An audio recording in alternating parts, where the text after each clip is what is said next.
da Canção Nova em um só lugar. Canção Nova Play. Grande abraço a você que é da família Canção Nova e acompanha conosco, especialmente durante esta semana, o nosso Gente de Fé especial, entrevistando o fundador da comunidade Canção Nova, Padre Jonas Abib, celebrando 25 anos de comunidade, na alegria de continuarmos assim, repartindo a nossa história, apesar de estarmos hoje no último programa da série. É muito bacana o gosto que a gente tem de continuidade, porque a Canção Nova, ela tem esta característica tão marcante. Por ser justamente uma obra conduzida pelo Espírito Santo, a gente sempre tem um sabor do novo que há por vir. Não é mesmo, Padre Jonas? E é verdade, esses 25 anos provaram isso de maneira surpreendente, não é? É interessante que eu sempre disse que na Canção Nova tudo é muito definido.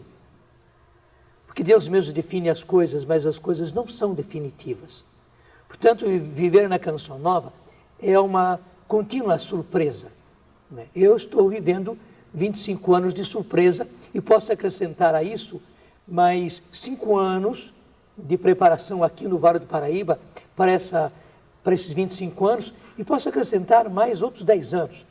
15 anos a mais desses 25, em que eu venho vivendo a surpresa de Deus, desde quando eu comecei os encontros de jovens, né? Desde que eu me aventurei em levar os jovens a esse encontro pessoal com Jesus, desde quando eu entrei nessa aventura de não apenas receber, mas passar com uma tocha que passa fogo para outra, a graça do batismo no Espírito Santo. Foi sempre, continuamente, uma surpresa, uma surpresa, uma surpresa. E, aliás, essa é a característica do viver da providência. A gente não planeja nada e as pessoas não acreditam nisso. E a gente não planeja nada, a gente não projeta nada. A gente não precisa ter estratégias, não. A gente se confia. E é que está. Aquele evangelho lindo, Evangelho de São Mateus, capítulo 14, versículo 22 e seguintes, me parece, o versículo que eu estou duvidando, em que acontece aquela tempestade tremenda, de repente eles veem Jesus caminhando sobre as águas. Eles estavam apavorados, literalmente apavorados. Quando Jesus grita porque estavam longe, coragem, sou eu, não temais. Confiar-se a Deus é eternamente isso. É você estar num mar tempestuoso, mas onde quem tudo conduz é Deus. E é igualzinho a experiência seguinte, onde Pedro diz, tudo bem, Senhor, se é o Senhor. Teve que gritar, aquele vozeirão de Pedro que não calculo como é que seja, né? Se é o Senhor, manda-me andar sobre as águas. Que desafio, não é? Manda-me andar sobre as águas. E Jesus diz simplesmente, vem. E Pedro corajosamente vai. Como eu digo muitas vezes, eu sou como um menino andando sobre uma corda bamba, né? Eu sou como Pedro andando sobre as águas, onde a gente não projeta nada, mas a gente se confia, onde a gente não faz planos e segue planos, onde a gente, se confiando a Deus, deixa Deus conduzir. Isso é maravilhoso. É só ver o crescimento espantoso que a Canção Nova teve para provar isso. Não somente o aumento, o crescimento material, logístico, empresarial, mas o crescimento que ela teve como pessoas. Hoje somos cerca de 600 membros consagrados, isso tudo feito em 25 anos. E o afinco com que vocês assumem a consagração, né? E a coisa que mais encanta, isso tudo diz que nós podemos viver dentro deste projeto, né? Não a gente fazer planos, mas deixar-se na mão de Deus.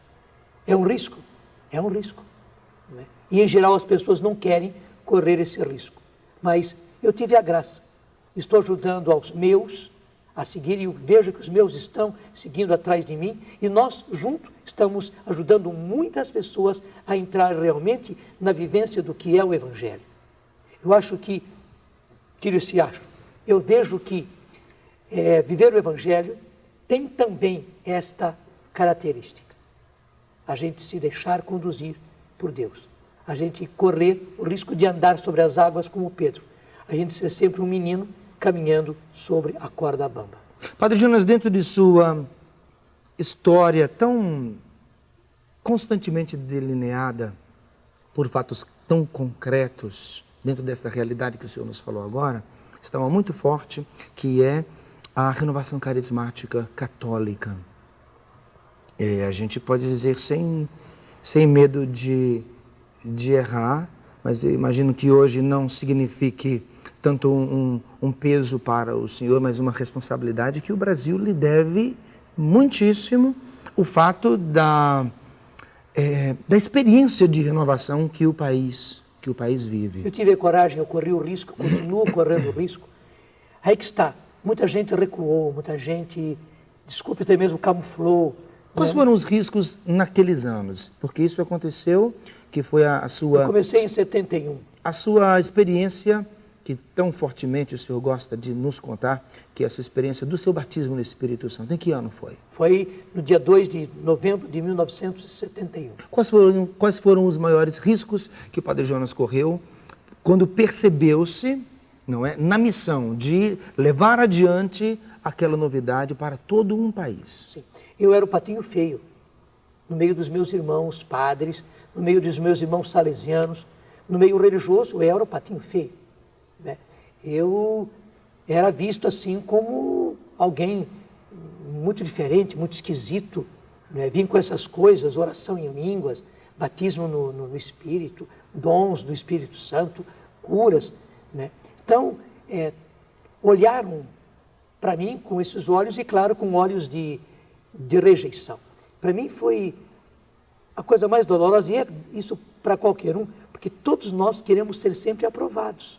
É quase que um instinto. A criança, o que ela mais precisa é ser aprovado pelos seus, a partir dos seus pais.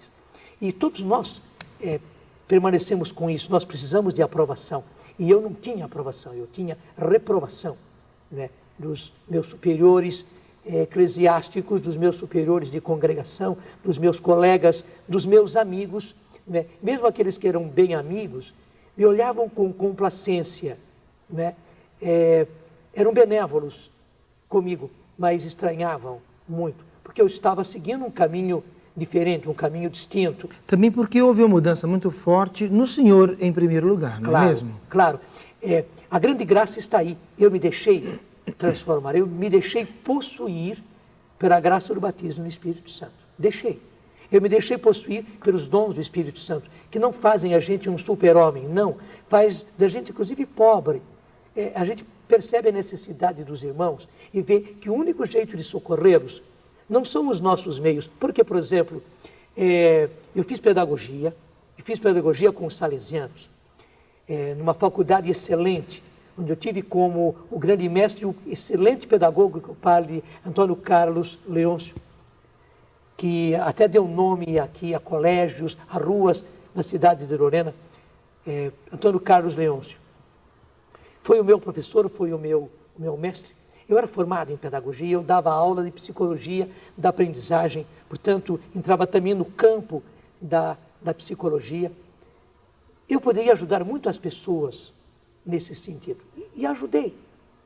Mas eu corri o risco, né, de vendo as necessidades das pessoas, né, ver, a minha psicologia aqui vai valer pouco, a minha pedagogia vai valer pouco. Claro, eu terei os auxílios da pedagogia, da psicologia, eu nunca desprezei isso tudo, mas o que a pessoa precisa agora é do toque de Deus. O que a pessoa precisa agora é do poder do Espírito Santo tocando lá naquele ponto, levando a esta conversão, fazendo esta transformação que eu não consigo, que ninguém consegue fazer, mas que Deus consegue fazer. Então, ser instrumento de Deus naquela hora, através de um dom do Espírito Santo, ou palavra de sabedoria, ou palavra de ciência, ou cura interior, ou cura física, ou discernimento, e aplicar o dom no espírito. E, claro, isso, diante das pessoas, é uma coisa esquisita. Houve um preço para aquele início. Um alto preço. Qual foi o maior preço que o senhor pagou no início de tudo isso? Foi justamente ter a rejeição da minha própria congregação. Né? Isso foi dolorosíssimo. Porque eu entrei para os salesianos com 12 anos. Eu não falo isso com ressentimento, eles não fizeram nada por mal. Né? Mas eu era uma figueira plantada no meio de uma vinha. Aliás, existe um evangelho que fala a respeito disso, né? É o Evangelho de São Lucas, capítulo 13, versículo 6 e seguintes. Lucas, capítulo 13. Coincidentemente, está uma marca aqui. Né? Eu estou vendo isso. Né? Mas eu não marquei por causa disso, não. Eu sei Me também. veio agora nesse momento. Né? Eu devo ter pregado sobre isso há pouco tempo.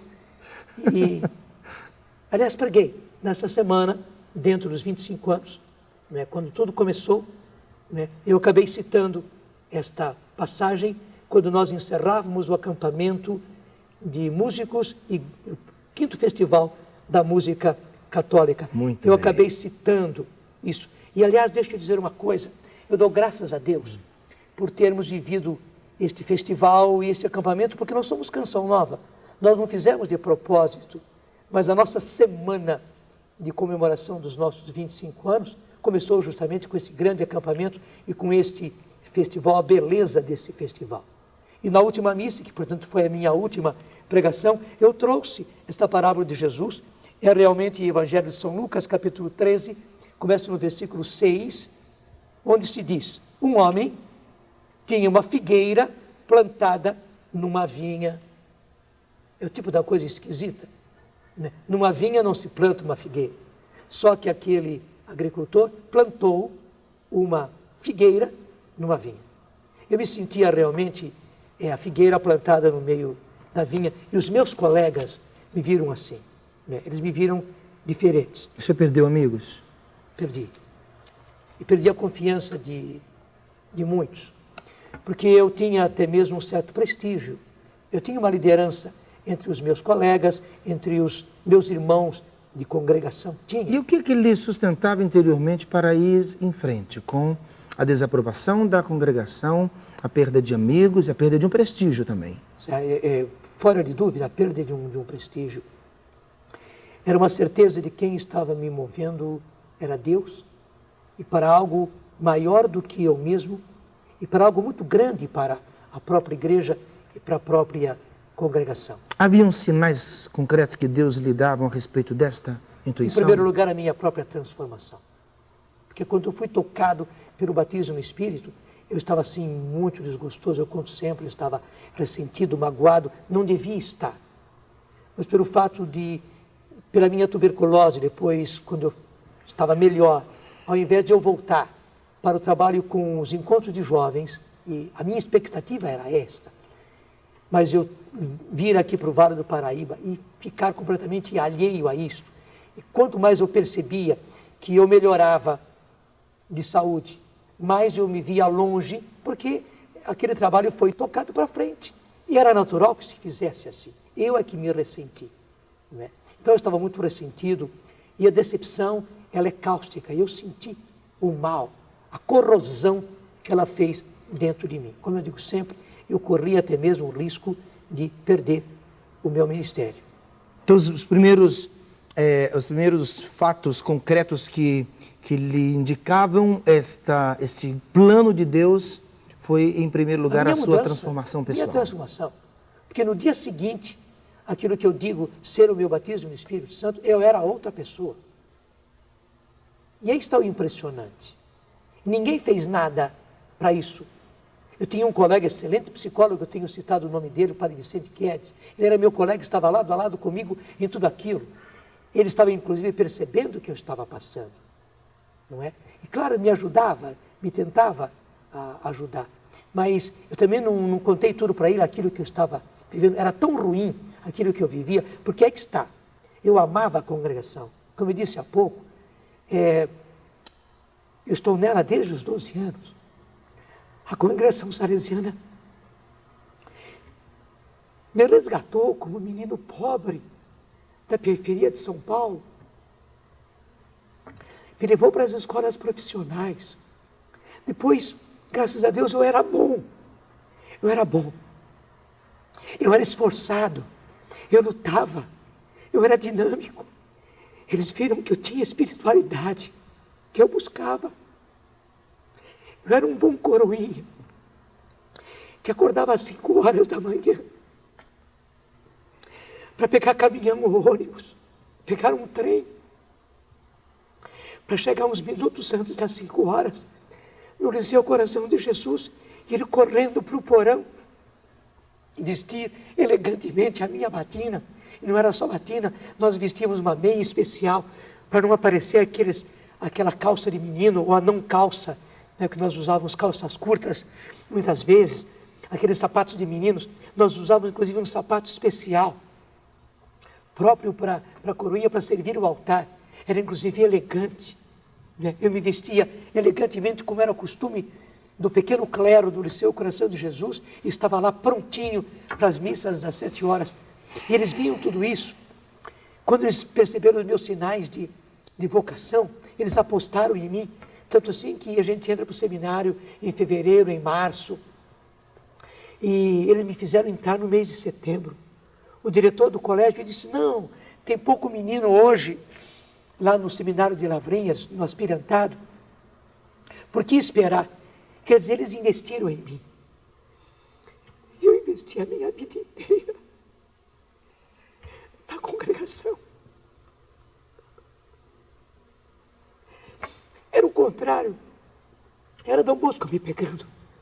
Mas eu não sabia ainda disso. A minha mãe nem tinha me contado que quando eu estava para nascer, ela me consagrou a Dom Bosco. Era Dom Bosco me resgatando, mas eu investi tudo na congregação. Como eu contei aqui, eu amava a minha família. A minha família pobre, sem recursos. Meu pai pedreiro. Minha mãe que dava um duro para trabalhar na máquina para ajudar meu pai e sustentar a gente. E eu, estranhamente, meu irmão Zé Carlos, depois ele me confidenciou, ele não entendeu isso. Por que eu ia deixar a família, a casa, deixar ele, ir para o seminário? Eu tinha investido tudo, a minha vida estava na congregação salesiana. Claro, eles me deram tudo, eu não seria o que eu sou se não fosse a congregação. Mas vamos dizer, um investiu no outro. Foi uma aliança. Realmente os salesianos confiaram em mim, investiram em mim. Mas eu, ao mesmo tempo, investi tudo na congregação salesiana. Eu posso dizer que eu dei a minha vida na congregação salesiana. Eu era feliz como salesiano.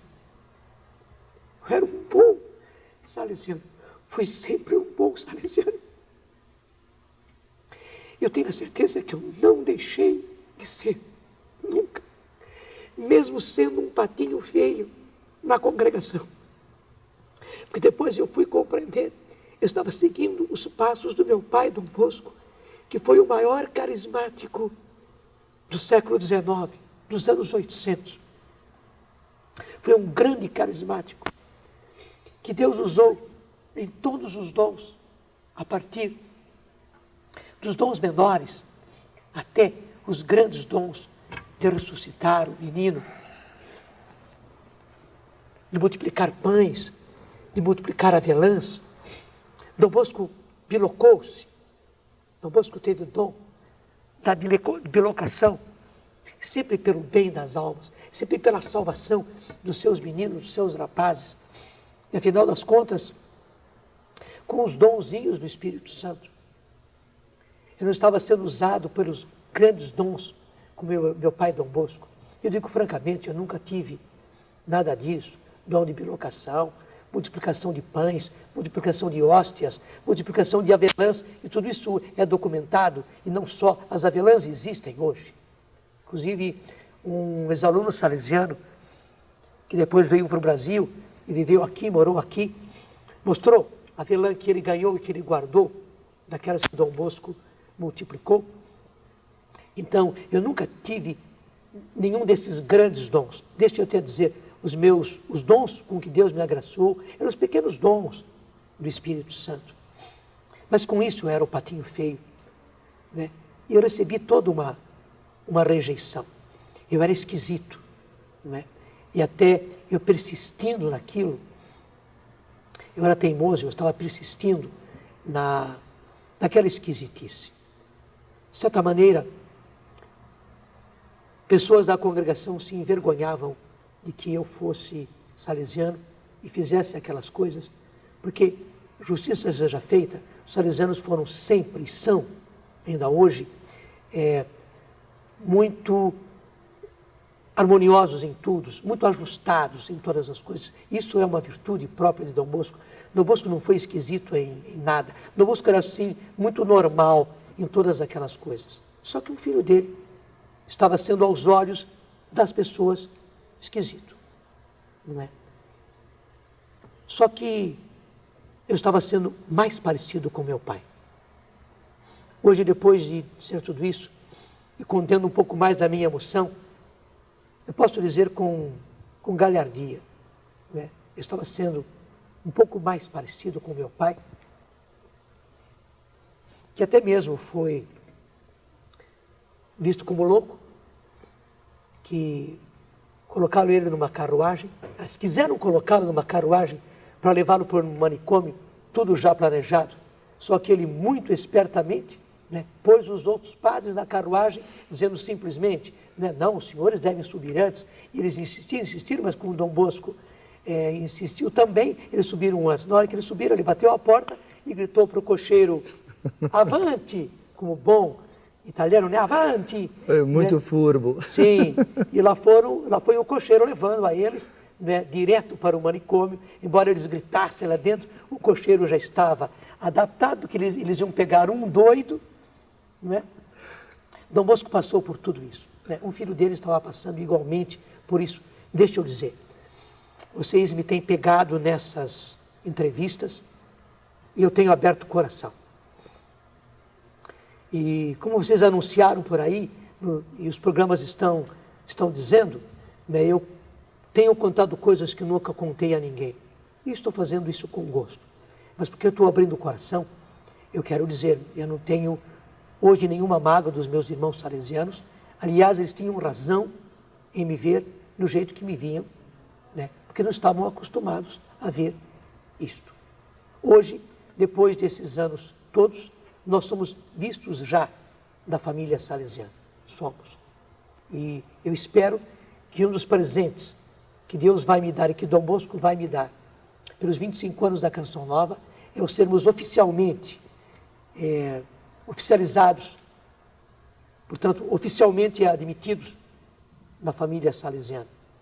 Portanto, para mim, hoje isso é uma alegria, é uma honra ter passado por tudo isso. Mas foi muito duro para mim e foi um preço caríssimo que eu paguei.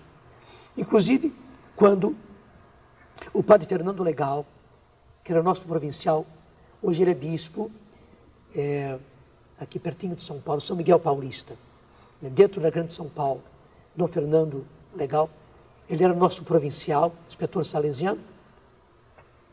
Quando ele me chegou e disse que, ao ponto que eu tinha chegado, né, de querer começar a comunidade, eu tinha que optar entre permanecer na congregação ou seguir, então, com aquela comunidade.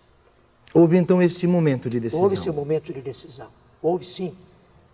Onde ele foi paterno, mas também ele tinha todos os salesianos atrás dele. Eu tenho a certeza, ele estava falando, inclusive, em nome do Conselho Inspetorial, né?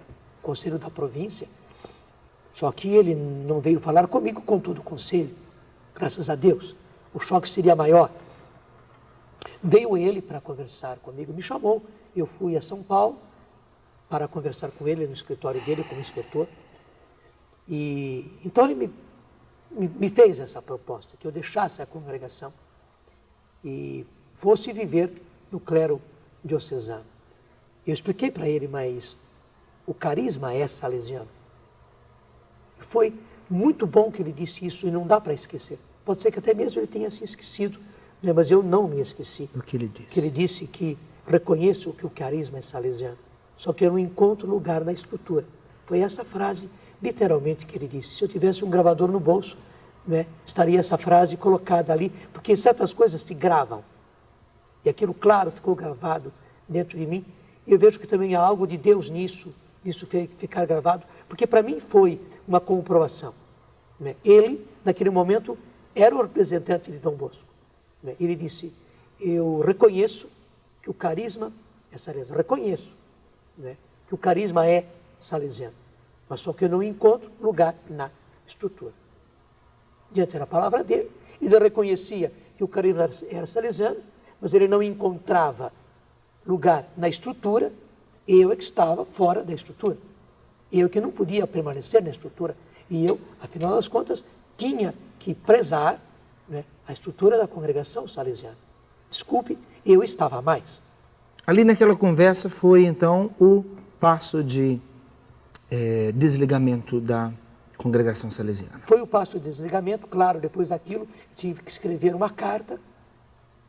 Essa carta foi para a Santa Sé, né? E a Santa Sé examinou esta carta e um tempo depois veio justamente o meu desligamento e a minha entrada automaticamente, né, no clero diocesano de Lorena, né, por 3 anos de experiência, né, que depois se prolongou até hoje. Mas, claro, o ato de desligamento era aquele, onde ele disse e eu aceitei, portanto, a coisa já havia acontecido. Era apenas formalizar aquilo. Então, isso para mim foi um alto preço. Ponha isso para trás. Né? Eu fiz 15 anos de seminário e tinha todos aqueles anos de padre. Eu me ordenei em 64, isso estava acontecendo no ano de 78. Né? Eu já não era um padre novinho. Né? Eu poderia até mesmo já ocupar cargos dentro da congregação. Colegas meus e alguns que eram posteriores a mim já eram diretores de colégio, né? E eu tenho a certeza, eu tinha a capacidade de ser também. Né? Modéstia às favas, tanto quanto eles eu tinha capacidade de ser, eu era um bom salesiano. Repito, sempre fui um bom salesiano, eu acho que eu nunca deixei de ser. Né? Falo isso com toda a tranquilidade. Então eu poderia ocupar um cargo, eu poderia ter sido diretor de um colégio, portanto tudo aquilo me custava muito. Né? E toda essa vida investida custava muito. Não foi fácil. Eu não olho o lado de segurança, porque daí eu perdia toda a segurança. Eu não olho o lado que eu ia começar tudo de novo, né? Mas para mim fazia muita questão. Eu sempre amei e nunca deixei de amar a congregação. Estou aqui fazendo mais uma vez a minha confissão de amor à congregação salesiana. Eu sempre amei e amo de coração a congregação salesiana. Tudo que eu sou, eu devo aos salesianos. Só que houve esse momento doloroso em que eu tive que deixar a congregação para continuar na corda bamba na qual Deus já me havia colocado. Eu só podia olhar para frente. Padre Jonas, como pioneiro dentro da renovação carismática católica, né, o senhor pagou esse preço que dizia respeito à sua congregação, mas mesmo dentro da renovação, pela missão de iniciá-la e de fazê-la compreendida, o senhor também passou por poucas e boas, não é mesmo? Sim, realmente, porque, afinal das contas, eu levei a sério a renovação. Para mim, ela é um acontecimento do século que terminou e do século que se inicia, do milênio que terminou, do milênio que se inicia. É um acontecimento. Se a igreja tiver tempo ainda para escrever essa história, né, ela vai escrever essa história do derramamento do Espírito Santo que aconteceu a partir do ano de 1967 na igreja. Né? Isso é um acontecimento tão grande como os grandes concílios, como as grandes transformações pelas quais a igreja passou. Então eu levei a sério, muito a sério. Eu nunca brinquei na renovação. Graças a Deus, eu nunca brinquei com o batismo do Espírito Santo, eu nunca brinquei com os dons do Espírito Santo, eu nunca brinquei de ser renovação carismática católica. Eu percebi que Deus queria que a igreja fosse levada a essa experiência. Eu percebi, claro, e hoje até olhando a tal passagem, né, de Lucas 13, versículo 6, né? Hoje eu posso dizer, depois de todos esses anos, que a renovação é uma planta estranha, plantada na vinha que é a igreja. Porque não se planta uma figueira na vinha, não é? Na vinha se planta parreira, né? Se planta pé de uva. Mas Deus quis plantar na sua igreja, nesses tempos, não uma vinha, porque a vinha ele já tinha. Ele quis plantar uma figueira. E claro, desta figueira ele queria frutos. Eu posso dizer francamente que Deus não me cortou até agora, e eu quero ter a certeza que Ele não vai me cortar, porque eu dei os frutos desta planta, que é a renovação carismática católica. E quero continuar dando esses frutos, por mais que custe. Eu tenho dado suor, tenho dado lágrima, tenho dado sangue, tenho dado vida, porque eu acredito na renovação carismática católica. Acredito que ela é necessária para a igreja. Nós não somos os renovadores da igreja, mas o Espírito Santo está renovando a sua igreja. E já renovou muito. A igreja não seria o que é se não fosse a renovação carismática em âmbito de mundo. E para olharmos mais proximamente, olhando para o Brasil, olhando a situação do Brasil, olhando a situação da juventude do Brasil, olhando a situação política do Brasil, olhando a situação de violência que o país passa. A igreja não seria o que é se não fosse a renovação carismática. Vendo o avanço e o ataque das seitas, e muitas vezes um ataque desleal, né, das seitas, e vendo a perda de católicos que a igreja teve. E é desculpinha dizer que não, os que não eram grande coisa, né, que foram pegos pelas seitas, e que foram para o meio protestante, isso é uma maneira de se justificar. Nós perdemos. E perdemos um grande número de pessoas, né? A igreja não seria o que é. A igreja teria muito mais perdas se não fosse a renovação carismática católica. Então, eu sempre acreditei e acredito, né, e vou acreditar na renovação carismática. Ela tem uma contribuição para a igreja. Através dela, através da graça do batismo no Espírito. E tudo aquilo que o batismo no Espírito faz. É que as pessoas às vezes se fixam nisso, na palavra batismo no Espírito. Mas a palavra não é minha, não é nossa, não é da renovação carismática, é da Bíblia. Então, se é preciso explicar, se explica a Bíblia, mas não se apaga o nome da Bíblia. Foi Jesus que disse, vós sereis batizados no Espírito Santo. É o próprio Atos dos Apóstolos que diz batismo no Espírito. Embora se use mais o verbo ser batizado do que o substantivo batismo, mas os dois são usados na Bíblia. Então nós e os teólogos e os pastoralistas precisam explicar o termo e não apagar o termo. A realidade do batismo no Espírito Santo, que fez o que fez na minha vida, de um dia para o outro era outro. Estamos voltando lá atrás, né, sem querer, né? De um dia para outro, meu Deus do céu, onde é que foi? Para onde tinha ido aquele ressentimento, aquela mágoa, aquela revolta? Para onde tinha ido tudo aquilo? Eu era um outro homem. Eu já não rezava mais, Ricardo. Hoje é pesaroso dizer isso. Hoje é até vergonha eu dizer isso. Mas eu não rezava mais. Então, quando eu tive a inspiração de rezar o Vinde Espírito Santo, eu posso dizer, havia dias que eu rezava a missa de manhã cedo, e às vezes junto com os meus colegas, e a oração que eu ia fazer era no final do dia o Vinde Espírito Santo. É uma vergonha para qualquer padre, para mim, hoje é uma vergonha, mas eu vivi isso. Isso durou durante quanto tempo, Padre Jonas? Cerca de um ano. Cerca de um ano demorou isso. Foi doloroso e fez um grande mal dentro de mim. Havia mágoa dentro de mim, e de repente, de um dia para o outro, eu era outro. Não é? Eu agora rezava, e mais, Ricardo, eu tinha gosto pela oração. De um dia para o outro, meu filho. De um dia para o outro. Eu celebrava a missa com uma disposição diferente. Eu sempre celebrei bem a missa. Nunca deixei de celebrá-la bem.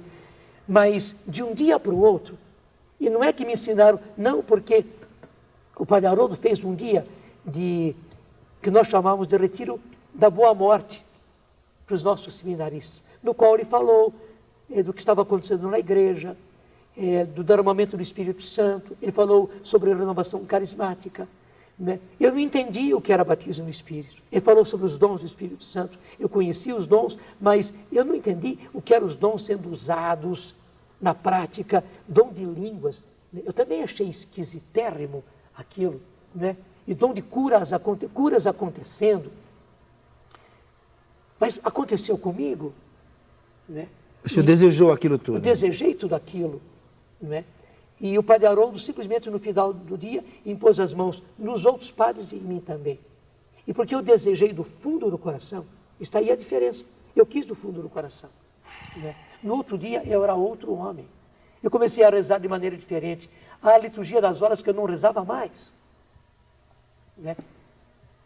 Eu pegava o ofício divino e eu rezava com gosto, com satisfação. A Bíblia, eu sempre gostei da Bíblia, mas a minha Bíblia estava encostada. Segura essa aí, padre. Agora não tem jeito, já temos que fazer o nosso intervalo mesmo. E é bom porque nós vamos entrar no próximo bloco justamente neste assunto que o Padre Jonas acabou de fazer referência. A Bíblia. O Padre Jonas hoje é conhecido como o Padre Jonas da Bíblia. Inclusive escrevem cartas para o Padre Jonas da Bíblia, justamente por fazer até um pouco de confusão com o nome. Padre Jonas da Bíblia e Padre Jonas da Bíblia, que na verdade eu não sei qual é dos sobrenomes que ele gosta mais. Mas ele vai contar já já no próximo bloco, isso aí que você vai aguardar ansioso. Até já.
Pronto, foi rapidinho e nós já estamos de volta neste segundo e último bloco do nosso Gente de Fé especial, entrevistando o Padre Jonas Habib, fundador da comunidade Canção Nova, nesses dias quando celebramos nossos 25 anos de comunidade.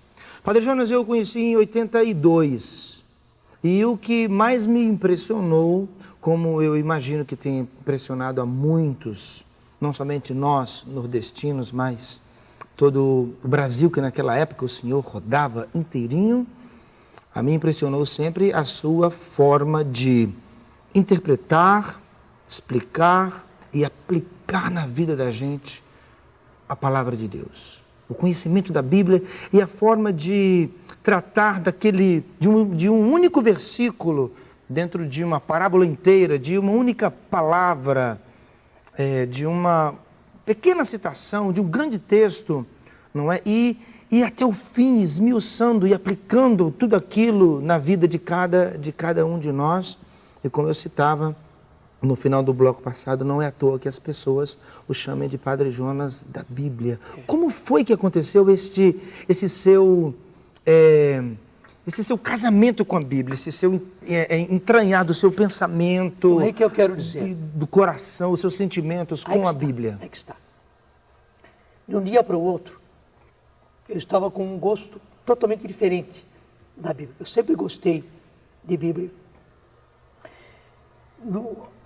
O melhor curso que eu fiz dentro da teologia foi o de Bíblia, eu caprichava. Mas aquele gosto diferente, aquele gosto espiritual, eu nunca tinha tido. Não é? E de um dia para o outro ele veio. E é que está o mais importante. Não apenas eu recebi a graça do batismo no Espírito Santo, mas eu segurei a graça do batismo no Espírito Santo. Isso significou o quê? Porque eu entendi, a parte de Deus foi feito. corresponder ao seu desejo, Foi. não é? E lhe dar este gosto. E o senhor diz agora, Então, eu segurei. Praticamente isso significou mesmo. o quê? Se me veio um gosto pela oração, eu orava. Se me veio um gosto pela palavra de Deus, eu fui firme na palavra de Deus. E eu devorava a palavra de Deus. Aliás, eu vejo que muitas pessoas viveram isso. Né? Após o batismo no Espírito Santo, começaram a devorar a Bíblia. Eles liam a Bíblia de manhã, de tarde e de noite, avançavam pela noite afora, caminhavam com ela no ônibus, lendo a Bíblia. Queriam ler. E eu não parei. E aí está o importante. Eu não parei. E eu sempre buscava também uma metodologia. Quer dizer, nem dá para dizer direito qual foi a graça maior. Se foi a graça de ter recebido tudo isso ou a graça de ter perseverado. Porque podia não ter continuado, né, padre? Exatamente. E aí está o segredo, Ricardo. Porque a graça, para mim, ela é como um líquido. O líquido só pode estar num recipiente. Seja qual for o recipiente, que formato tiver. Mas se não tiver no recipiente, o líquido se perde todo. A graça é assim. A graça é tudo. Mas é preciso o recipiente. O recipiente é nós. E aí nós temos que entrar com a nossa parte. É onde eu entrei. A sua parte, qual foi? A minha parte foi, primeiro, nunca ter deixado de ler e de estudar a Bíblia. Segundo, de ter começado com o método que eu acabei chamando a Bíblia foi escrita para você.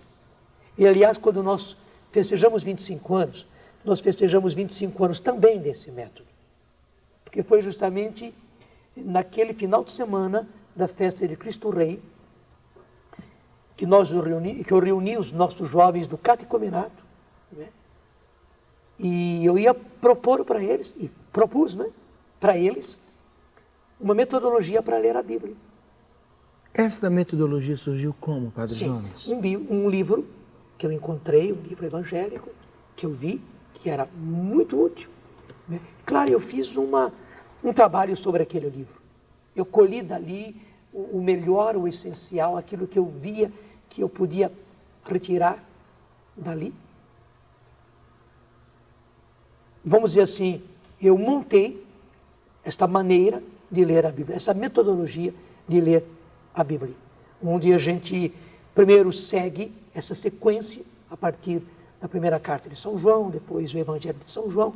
Portanto, uma maneira de ler a Bíblia que não é a de pegar assim da primeira página e ir lendo. Depois, o mais importante, já ler de maneira dinâmica. Eu não tenho medo de isso poder ser merchandising. É assim que se diz? Merchandising. Não é? Merchandising.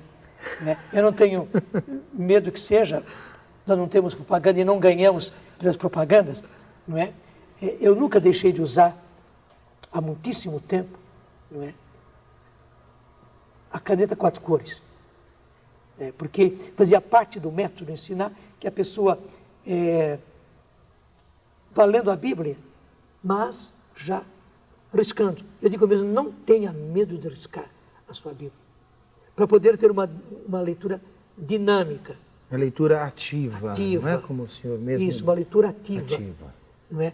Onde a gente vai fazendo, cada um tem os seus rabiscos especiais, não é apenas riscar embaixo. Às vezes eu faço círculos, eu faço flechas, eu sou às vezes índio, né? Flechando isso e aquilo, faço indicações, ligo uma coisa com a outra. Quer dizer, a minha Bíblia essa aqui ainda não, porque estamos começando, está novinha, né? Mas já tem coisas riscadas aqui já.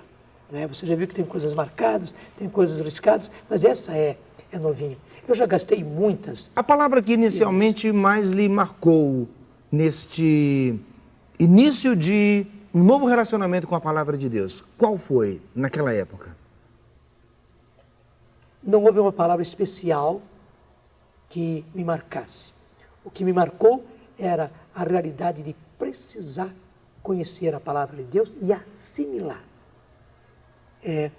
Eu vejo que a assimilação foi a coisa que mais me atingiu, foi a coisa que eu mais quis assimilar. Porque quando vocês me veem pregar desse jeito, veja, isso não é resultado de estudos bíblicos. Eu até queria ter feito estudos bíblicos. Eu queria, quem sabe, ir para Roma e fazer o curso bíblico, né? Com um colega meu, o padre Alcides Pinto, foi. Né? Nós somos contemporâneos. Eu queria ter feito isso, mas não tive essa graça. Porque não era o caminho que Deus queria para mim. Eu não fiz nunca estudos especiais da Bíblia, a não ser aqueles que eu fiz no seminário, e depois eu nunca parei de estudar a Bíblia. Mas interessante, há muitíssimos anos eu somente estudo a Bíblia com a Bíblia. E por quê? Porque a Bíblia se explica a si mesma. Claro, os autores são importantes, as notas, né? Eu usei muito a TEB e até trouxe a TEB para a mão das pessoas, a tradução ecumênica da Bíblia, onde existem notas valiosíssimas. Eu usei também durante muito tempo a Bíblia de Jerusalém. Eu não tenho medo de citar aqui, né, os nomes das Bíblias, todas elas são muito valiosas. E uso tudo isso. Quando eu conheci, o senhor usava muito a Bíblia da Ave Maria. Ave Maria. Em 82. Aliás, quem divulgou a Bíblia da Ave Maria no Brasil fui eu. Né? Sem tirar os méritos da editora. Né? Porque quando eu fui para o seminário, para a teologia, nós tínhamos que levar uma Bíblia. Então, eu fui buscar a tradução mais atual. Eu fui para o seminário em 1961. Fui para o seminário? Não. Fui para a teologia em 61. Nos anos de 58, tinha saído pela primeira vez a edição da Ave Maria. E eu gostei muito da tradução. Né? Portanto, eu usar a Bíblia não é de hoje. Né? E durante toda a minha teologia eu usei a Bíblia da Ave Maria. Quando eu tive o batismo no Espírito Santo, o que eu fui pegar? A minha Bíblia da Ave Maria. E me lembro direitinho, pena que eu não tenha mais essa Bíblia. Né? Ela tinha uma capa de cor meio roxa, até uma cor que não era muito bonita. Eu lembro dela. Lembra dela? Lembro. Então, ela tinha uma capa dura, né? Meio arroxeada, e eu usei durante muitos anos aquela Bíblia. Eles não usavam a Bíblia, o próprio padre Haroldo, que fazia as experiências, usava o Novo Testamento, mas eu usava já a Bíblia, e a Bíblia da Ave Maria. Eu via que outros padres que pregavam, por exemplo, sem desdouro nenhum, né? O padre Eduardo Doherty, que também andou o Brasil pregando, né? Ele usava uma Bíblia protestante, que para ele era excelente, porque você deve conhecer isso, aquelas Bíblias evangélicas, que tem de um lado o inglês e do outro lado o português. Né? Ele que justamente era americano, estava no Brasil há pouco tempo, para ele era excelente ter uma Bíblia em inglês e português. Né? Ele usava esta Bíblia, me lembro bem, aquela Bíblia mais fininha, bem ao estilo dos evangélicos, né? Mas a tradução era a tradução da Bíblia evangélica, com o inglês de um lado e o português do outro. E eu já estava usando a Bíblia da Ave Maria. E daí o nosso pessoal aqui, vendo a minha Bíblia, queria saber qual era essa Bíblia, e começaram a adquirir a Bíblia. E eu fiquei admirado que os jovens queriam ter não somente o Novo Testamento, porque até nos encontros de jovens nós dávamos um Novo Testamento, é o que nós podíamos dar. Mas mais do que as pessoas o veem com a Bíblia, as pessoas viam de fato, como eu via na época, era o Padre Jonas juntando todas as coisas da Bíblia num ensino só, não é? Eu confesso que... Isso é que se chama assimilação. O senhor foi o primeiro padre que, na minha vida, eu vi pegar numa celebração da Eucaristia, numa missa, pegar a primeira leitura, pegar o Salmo, ou a segunda leitura e o Salmo, dependendo em que dia fosse a missa, o Evangelho, e juntar todas aquelas coisas numa aplicação prática para a vida de cada um de nós, para a conversão de cada um de nós. Eu confesso, Padre Jonas, eu nunca vi ninguém fazer e explicar a Bíblia como o Senhor explica. Sim, eu aceito, acolho, e Já me vem passagens do Antigo Testamento, outras passagens do Evangelho, outras passagens dos Atos, das cartas, não é? E mais do que isso, graças a Deus, eu sou sempre muito prático, muito concreto nas coisas. Mas é isso que se chama assimilação.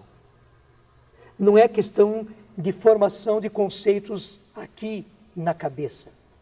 Mas, graças a Deus, a Bíblia foi sendo assimilada. E esse método... O senhor agora podia escrever um livro, né? A Bíblia foi escrita em mim. Bonito. É, porque uma vez que é assimilado, vai sendo escrito dentro de nós. E eu gosto demais daquela passagem onde São Paulo diz que nós somos a carta de Cristo. Não é? Que todos poderão ler. E juntando com aquilo que a CNBB disse muitos anos atrás, talvez nós sejamos o único evangelho que as pessoas possam ler. Juntando as duas coisas, eu quero ser isso, Ricardo.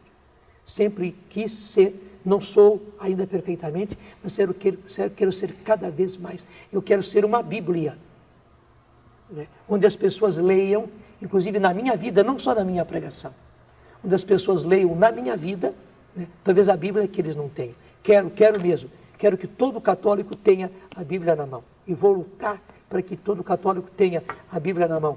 Mas, mais do que isso, eu quero que qualquer pessoa, mesmo sem ser cristã, seja o que for, né, que veja em mim, que veja na minha vida, que veja no meu comportamento, né, que veja o que está na palavra de Deus. Eu quero ser a Bíblia que talvez as pessoas não tenham e que nunca tenham lido. Na sua Bíblia, essa daqui que está novinha, eu já bisbilhotei aqui a Bíblia do Padre, é claro, e eu já vi que está escrito aqui, porque essa daqui é a Bíblia do Padre Jonas mesmo. Está escrito aqui logo no início. Padre Jonas, está escrito entre aspas, eu quero a Bíblia na mão do meu povo. Quando foi que Deus lhe disse isso, Padre? Falou em primeiro lugar, quando uma pessoa do Congresso Eucarístico, no Congresso da Renovação, deste ano, 2002, me falou justamente disso. Quando é que a Canção Nova, quem é a Canção Nova? Vai ter uma Bíblia a um preço módico, um preço bem baixo, para pôr na mão das pessoas. Aquilo eu tomei como palavra de Deus para mim. E disse para a pessoa, eu não sei o que eu vou fazer, mas o que eu vou fazer, eu vou fazer. Eu vou para o Japão, Ricardo.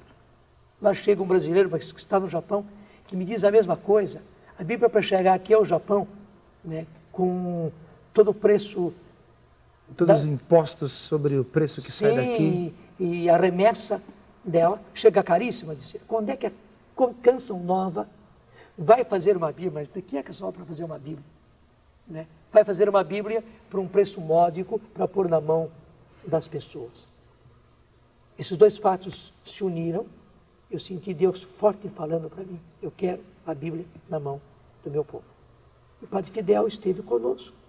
E conversando, eu confidenciei isso a ele. Né? Confidenciando, me falou a respeito dessa Bíblia. Ele disse, já fizemos uma Bíblia assim? Né? Ele disse, eu estou colocando a R$12.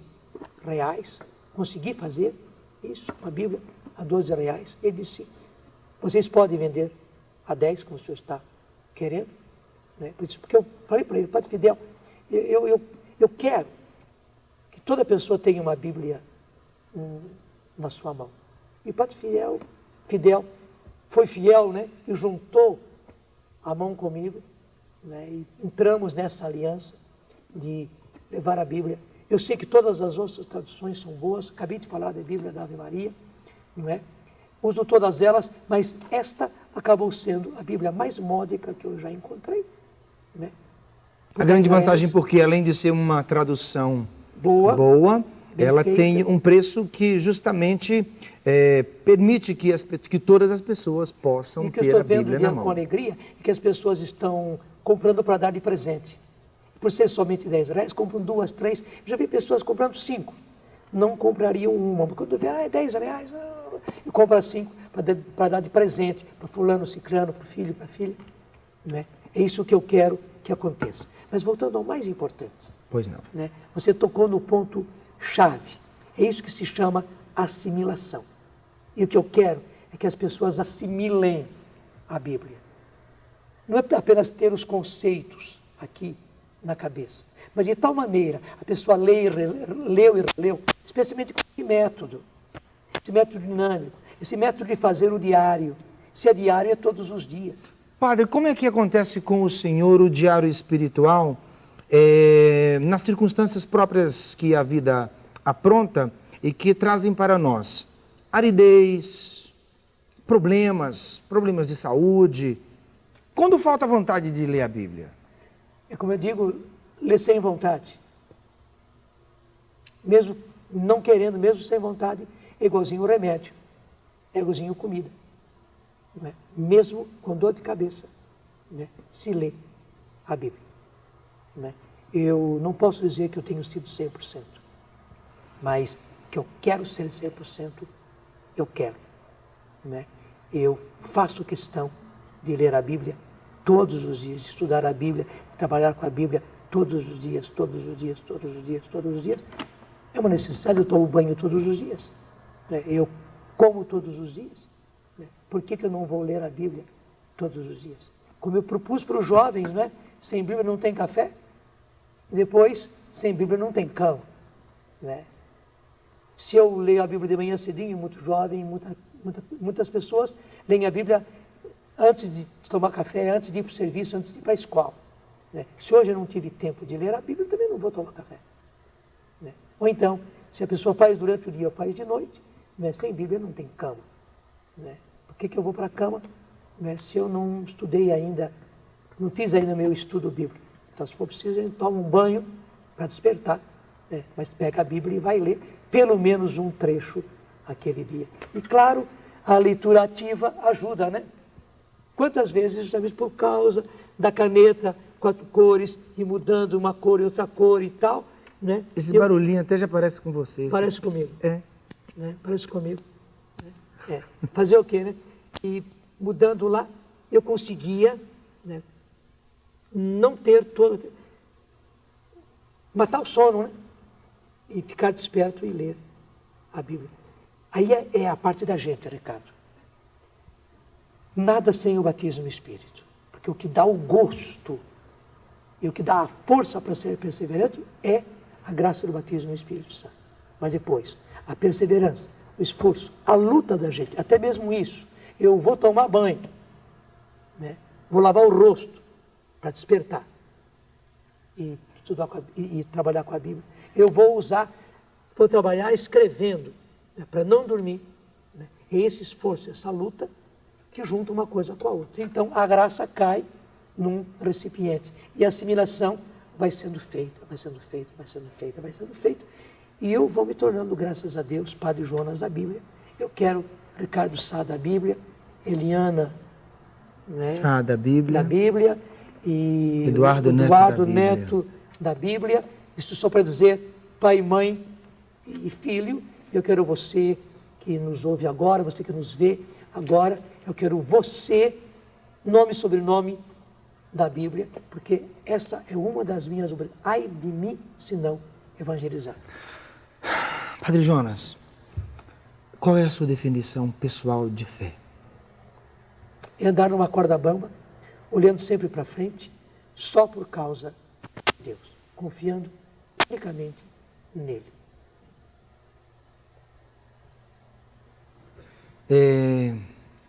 Agora eu estou completamente perdido porque eu gostaria de continuar conversando uma série de outras coisas, mas o tempo já esgotou, já é final do nosso programa. Eu quero lhe dizer que eu acabei recebendo uma graça enorme de entrevistá-lo nesses dias, nesses programas. Sem dúvida nenhuma foi uma das melhores coisas que eu pude fazer na minha vida, com a graça que eu recebi também de suas mãos. Eu agradeço a você, meu filho. Agradeço mesmo. Como eu já disse aqui num dos programas, que quando me cutucam, sai até mesmo a água da pedra. Do jeitinho que Moisés fez. E você soube cutucar, né? E para mim foi bom. Foi uma maneira maravilhosa de viver os nossos 25 anos. Foi sim. Eu realmente abri o coração. Claro, eu não disse tudo, tem muita coisa por dizer. E foi tão bacana porque nós praticamente não, mais uma vez, nós não planejamos, não é que o programa se desse assim. Houve um primeiro programa, não é? E dali veio a inspiração. Eu sempre vi que os projetos que você fazia aí depois acabavam se mudando completamente. Não, e também porque, de fato, eu tenho uma folha aqui rabiscada, mas eu sempre sentei aqui com uma folha em branco. E a partir da nossa oração, antes de começar o programa. E do papo que vinha. E foi uma das melhores coisas que eu já pude fazer na minha vida. Não na minha apenas as vocação. imagens de televisão, mas vocês me fotografaram por dentro. Né? Vocês me fotografaram por dentro. E eu pude me revelar. Né? Isso é muito bom. É uma herança que eu deixo para os meus filhos. Né? Dom Bosco deixou de outra maneira. Se Dom Bosco tivesse os meios que hoje eu tenho, que bom se os filhos dele, naquele tempo, pudessem. E que graça para mim se eu pudesse hoje ter Dom Bosco aí no seu lugar e eu na frente dele, entrevistando Dom Bosco, né, com as câmeras ligadas. Não é? Está aqui o meu pleito de gratidão, meu pleito agora. Não importa. Né? Padre Antônio Lages, me socorra agora. Não é? Está aí a minha gratidão para Dom Bosco, a minha gratidão para a congregação salesiana. Você entendeu o tamanho da graça que eu tive, né? Sim, eu queria ter essa graça com o meu pai Dom Bosco e com essas câmeras que Dom Bosco me deu, que Deus me deu, né?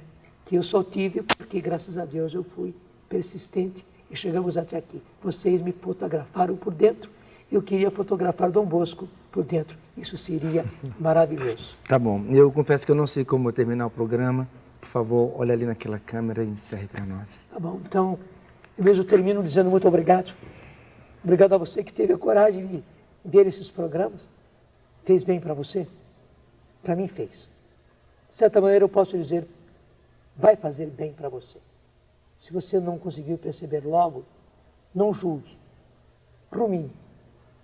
Uma das graças é ruminar. Foi o que eu fiz com a Bíblia, foi o que eu fiz com muita coisa. Né? Muita coisa eu não entendia, muita coisa até mesmo eu não aceitava, mas eu deixei ruminar. E na ruminação as coisas se aceitaram. Rumine isso tudo. Você vai ver o que é bom, você vai assimilar o que é bom, vai lhe fazer bem. Muito obrigado. Canção Nova, 25 anos, nós começamos todo um outro caminho, seguindo os caminhos de Jesus. Tudo da Canção Nova em um só lugar. Canção Nova Play.